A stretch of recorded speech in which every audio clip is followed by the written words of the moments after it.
શકો છો જે રીતે ભીમપુરા ગ્રામ પંચાયતનું જે સરપંચ અને સદસ્યનું રિઝલ્ટ આવ્યું છે, ઉત્સાહનો માહોલ જોવા મળી રહ્યો છે. ભીમપુરાના ગ્રામજનો છે, સમર્થકો છે.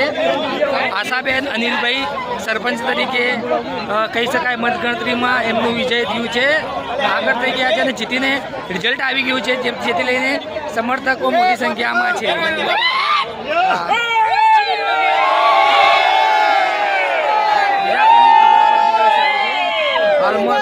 ગામ એકતા જિંદાબાદ.